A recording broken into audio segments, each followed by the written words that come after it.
The original festival that was going on was a Father's Day picnic. My name is Craig Oldigus. I've been involved with the Oktoberfest literally from year one. My father was one of the founding members.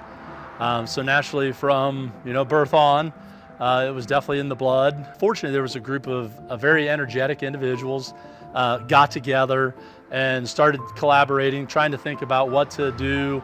And what better thing to do in a wonderful German town like Minster is to have an Oktoberfest, something we hadn't had. Jim Donauer and John Farno actually went to the festival, checked it out.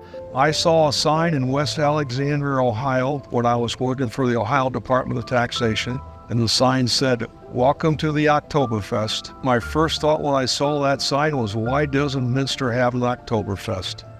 And we came back and there's three things we need. We need good German food, we need good cold beer, and we need good German music. And that was the three key ingredients for the first year. Hi, my name is Jim Donauer.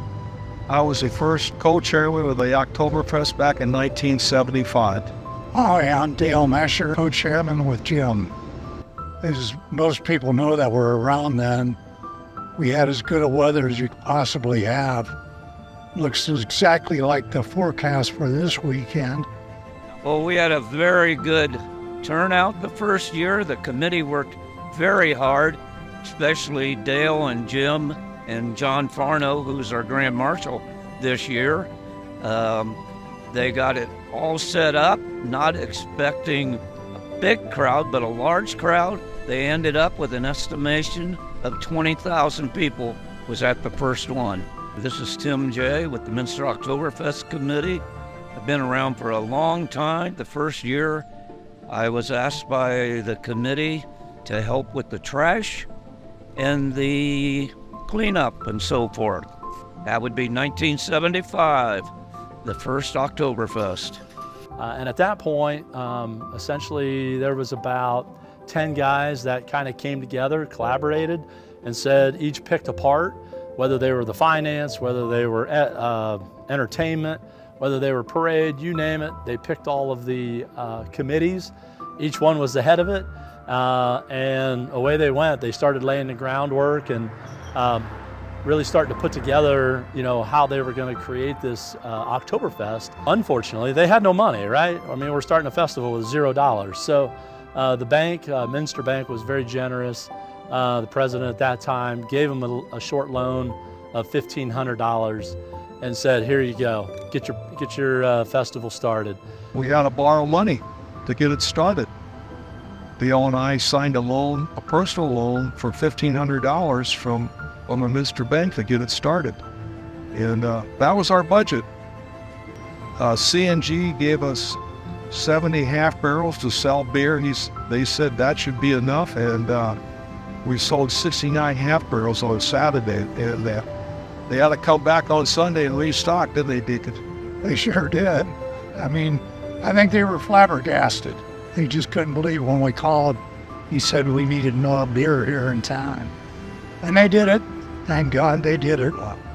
They made buttons from day one, so that was a big thing, along with the mugs.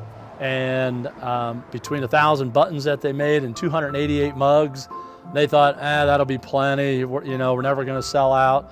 Well, lo and behold, they sold out of the buttons and they sold out of the mugs. Ultimately, it turned out to be a wonderful festival, and said, absolutely, we got to keep doing this. We think we found what we need to do, and by God, here we are 50 years later, still doing the same thing. It all fell into place. We spent a whole year going to organizations and asking them for support. And like Dale said, the community was unbelievable. The amount of community involvement and stuff that's come over the years, the sacrifices the local businesses make, and just the way the Journeymen and the Service Club have grown and be able to divvy out the work to make this thing come together is phenomenal. I'm Brian Spazing. I'm with the Minster Journeymans. I started out with the Oktoberfest about 2016 when I took over for my dad, Spark Simon, announcing the parades and the beer tray relays. The Festival of Minster differs from other surrounding communities, so we really try to bring in the outside communities also, because our German heritage is definitely something we can all celebrate together. You know, it's all about family. It's all about tradition. It's all about being together. And that's really what this festival does. It's definitely a big reunion for everyone coming back home, both family and friends. Hi, I'm Steve Smith, and I was at the very first Oktoberfest in 1975. First couple years, the car show started out as a van show, which were during the heyday of the custom vans, custom paint. For the first 75, 76, and 77, I took home first place, best overall, for my van in the 78 show. The Oktoberfest car show actually didn't start out as a car show at all. It started as a custom van show in the late 70s, you might recall. Custom vans with the plush carpet interior were all the rage at that time. Over the next couple years, it quickly evolved from just being a custom van show to accepting cars of all kinds and as much of the same form than it takes today. One of the great things about the Oktoberfest car show is that it's one of those last shows of the season. Fall's winding up, winter's getting closer, and it's about time for all of us car owners to put their cars away for the winter time. So it gives us a great opportunity to get out there, show off our cars to the community, and enjoy the camaraderie that we do have as a car community. It's just unreal when them cars come uptown, and people don't realize that. You'll have the car show, then you'll have a car parade come right down 4th Street past the Oktoberfest grounds, roughly around 12:30 to 1 o'clock. That show will come through. So be here that Saturday.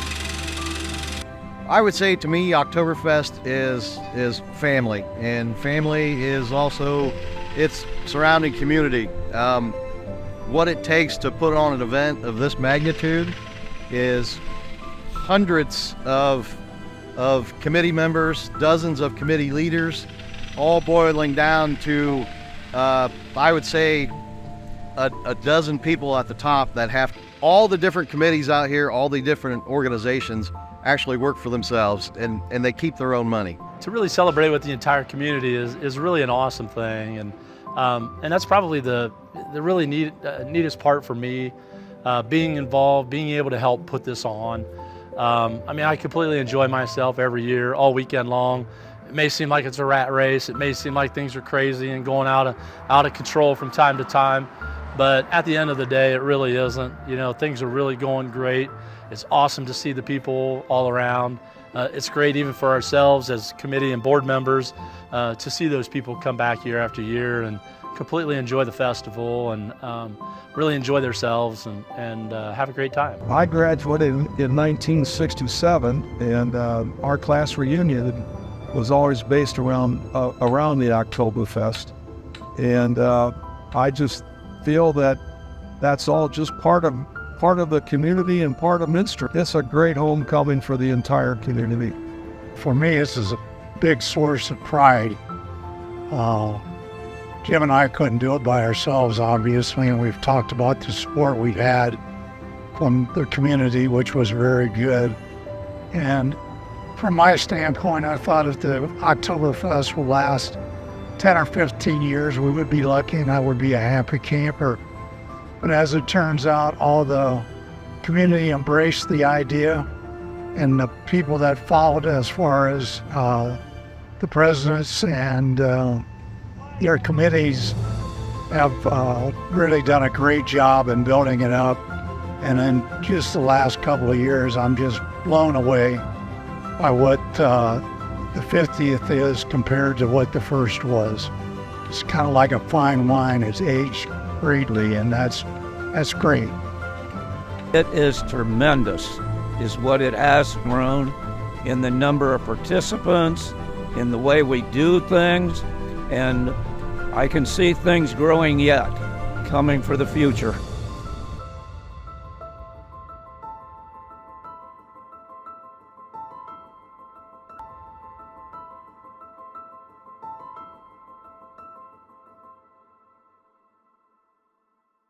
I would like to thank Jeff Watercutter, Vern Winty, Craig Olligus, and Tim Jay for what they've done in the last 25 years, maybe even longer than that. But they're the glue, as far as I'm concerned, that has kept this festival together, and I just want to say thank you to those poor guys. But going back to the original committee, there's a couple of people that really stood out for me. Gary Olagus did one heck of a job with PR. He knew a lot of people in Dayton, and he got it in church bulletins and all kind of places like that. Raleigh Hausfeld, he was like a kid at Christmas time all the time.